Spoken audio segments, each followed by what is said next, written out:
Bonjour à tous. Alors dans une vidéo précédente, je vous parlais d'opérer des changements dans votre vie, soit un changement complet de vie, soit des changements d'habitude tout simplement. Là, je suis à l'aéroport de Bastia et c'est vrai que ces endroits où l'on part, où l'on arrive, me font vraiment penser à des prises de départ, de nouveaux départs dans sa vie. Donc, je ne sais pas ce qu'il en est de la vôtre, mais en tout cas, quand on veut changer quelques habitudes, c'est pas obligé de révolutionner complètement sa vie, eh bien, il faut quand même une certaine dose de confiance en soi, de confiance en l'avenir et de confiance en la vie. Et avoir confiance, ce n'est pas donné à tout le monde. Ça, je m'en suis rendu compte au fil du temps, en côtoyant pas mal de gens. Et contrairement à ce que je pensais initialement, je pensais qu'on avait tous confiance en soi et en la vie. Et en réalité, c'est vraiment pas vrai du tout. La confiance en soi, c'est, je pense, quelque chose que nous inculquent beaucoup les gens qui servent notre éducation et notamment les parents. Moi, j'ai eu la chance d'avoir une maman qui, tel un peintre impressionniste, j'aime bien prendre cette image. Tous les jours, elle me donnait une petite touche de confiance en moi, en me disant: mais si, tu vas y arriver, tu n'es pas plus bête qu'une autre, aie confiance, tu as plein de qualités. Voilà.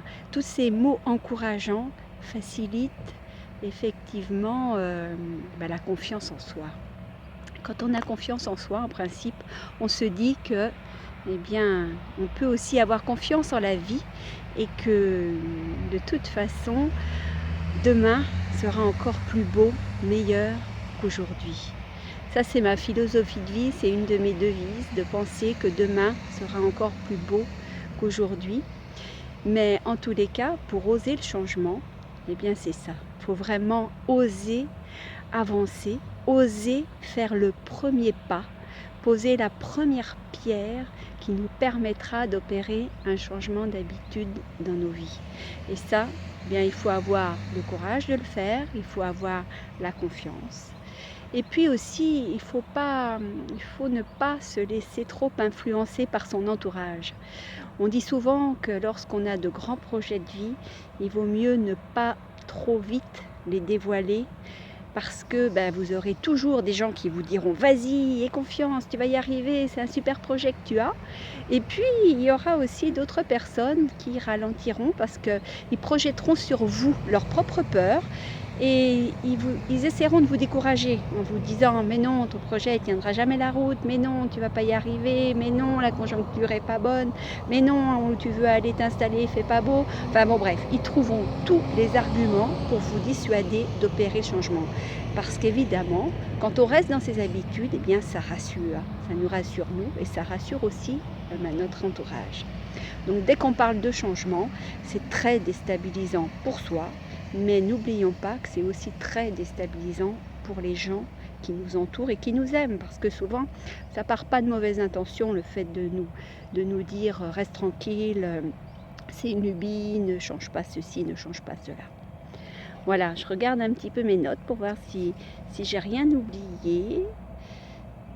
Mais non, à part simplement, oui, aussi de vous dire que oser le changement, c'est oser sortir de sa zone de confort. Et ça, effectivement, c'est un gros effort à réaliser. Mais je vous fais confiance. Je sais que si vous avez envie de changer, eh bien, vous oserez et vous réaliserez tous les changements nécessaires à vos vies parce que la vie est courte et c'est important d'être le plus serein, le plus vivant, le mieux dans sa tête, dans son corps.